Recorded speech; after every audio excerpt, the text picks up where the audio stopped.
catch some shrimp, Shen. Go and catch some fish. Go and gather ostrich to fill the empty dish.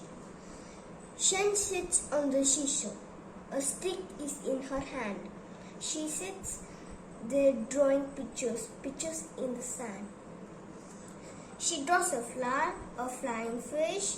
She draws a boat at sea, a hen, a hare, a dancing dog, a weeping willow tree. The waves roll in and wash away the pictures in the sand. But on a rock there sits a man, a brush in his hand. He looks around. He calls to Shen. "Come here," he whispers. "Hush. We don't want all the world to know about this magic brush." He slips the brush into her hand and tells her to be sure never to paint for wealthy folk, but only for the poor. "Did you catch some shrimp, Shen? Did you catch some fish? Did you gather ostrich to fill the empty dish?"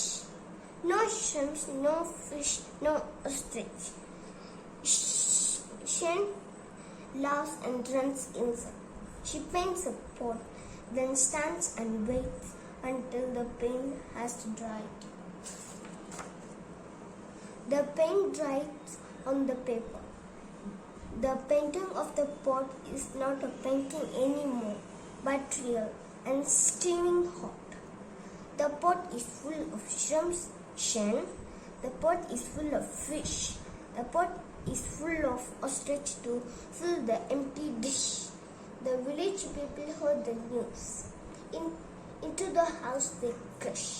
The young and old all want to see Shen and her magic brush. She paints a melon for a boy, a ladder for a man, a basket for a woman, and a girl a fan.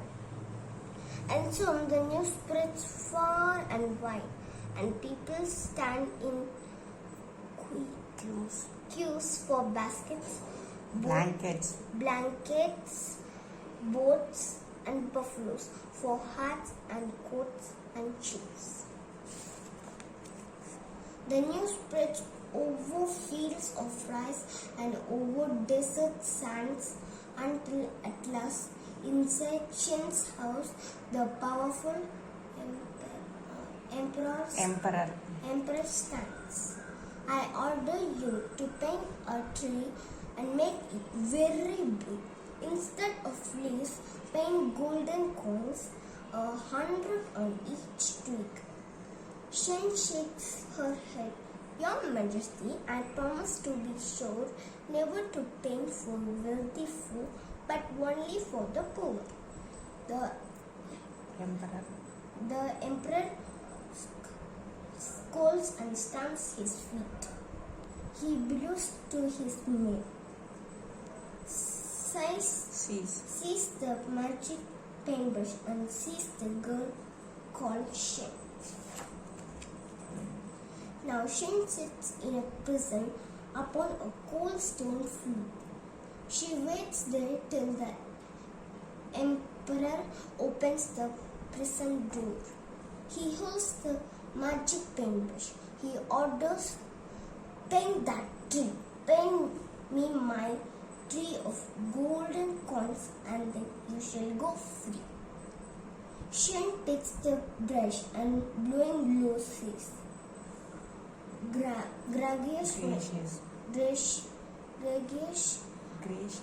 Gracious Majesty, come back here in the morning and you shall have your tree." That night, the emperor lies in bed and dreams about his tree, while Shen is busy painting a house and then a key. The key turns in the prison door, and Shen stands free outside.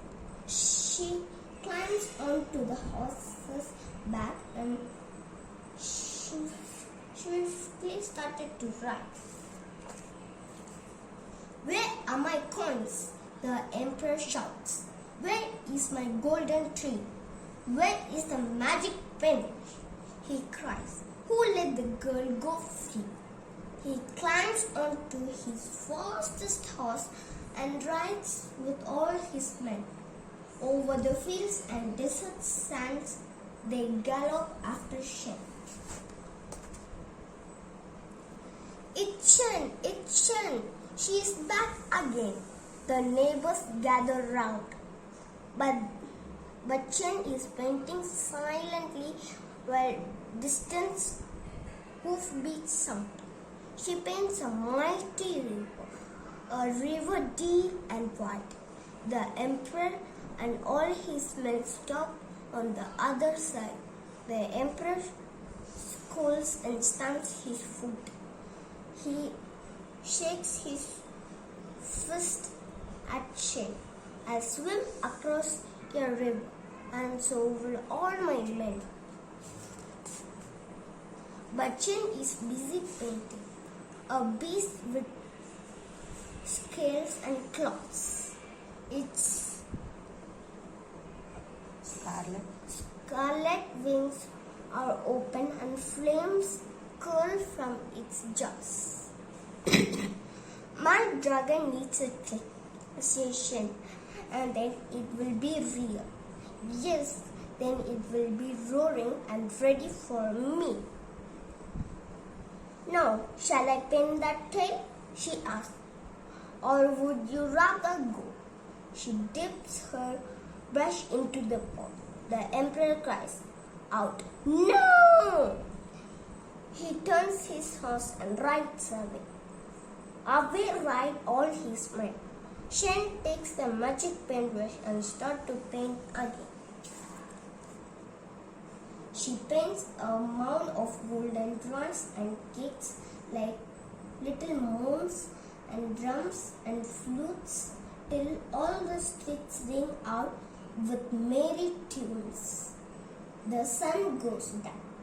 The moon comes out and shines as bright as day, while Chen and all the villagers dance the night away.